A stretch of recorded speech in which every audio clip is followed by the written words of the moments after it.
Proverbs 15. A soft answer turns away wrath, but a harsh word stirs up anger. The tongue of the wise uses knowledge rightly, but the mouth of fools pours forth foolishness. The eyes of the Lord are in every place, keeping watch on the evil and the good. A wholesome tongue is a tree of life, but perverseness in it breaks the spirit. A fool despises his father's instruction, but he who receives correction is prudent. In the house of the righteous there is much treasure, but in the revenue of the wicked is trouble. The lips of the wise disperse knowledge, but the heart of the fool does not do so. The sacrifice of the wicked is an abomination to the Lord, but the prayer of the upright is his delight. The way of the wicked is an abomination to the Lord, but he loves him who follows righteousness. Harsh discipline is for him who forsakes the way, and he who hates correction will die. Hell and destruction are before the Lord. So how much more the hearts of the sons of men? A scoffer does not love one who corrects him, nor will he go to the wise. A merry heart makes a cheerful countenance.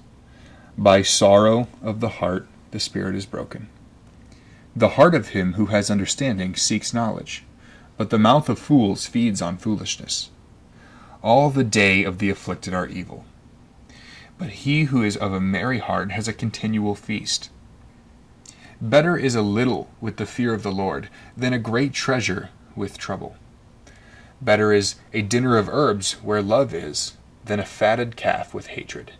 A wrathful man stirs up strife, but he who is slow to anger allays contention. The way of a lazy man is like a hedge of thorns, but the way of the upright is a highway. A wise son makes a father glad, but a foolish man despises his mother. Folly is joy to him who is destitute of discernment, but a man of understanding walks uprightly. Without counsel plans go awry, but in the multitude of counselors they are established. A man has joy by the answer of his mouth, and a word spoken in due season, how good it is. And the way of life winds upward for the wise, that they may turn away from hell below. The Lord will destroy the house of the proud, but he will establish the boundary of the widow. The thoughts of the wicked are an abomination to the Lord, but the words of the pure are pleasant. He who is greedy for gain troubles his own house, but he who hates bribes will live. The heart of the righteous studies how to answer, but the mouth of the wicked pours forth evil. The Lord is far from the wicked, but he hears the prayer of the righteous. The light of the eyes rejoices the heart, and a good report makes the bones healthy. The ear that hears the rebukes of life will abide among the wise.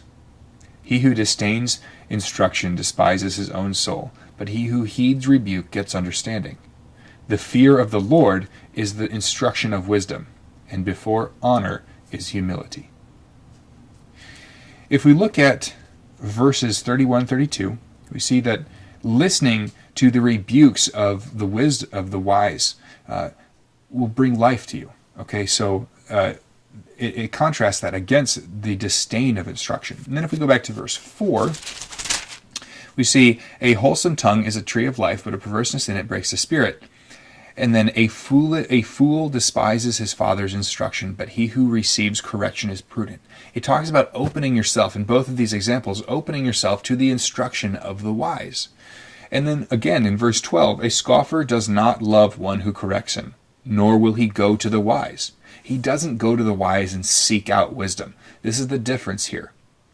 If you would like Proverbs read to you every day, click the subscribe button and you will find daily uploads. You can also leave a comment in the comment section and tell us what about this stood out to you. Thanks for watching.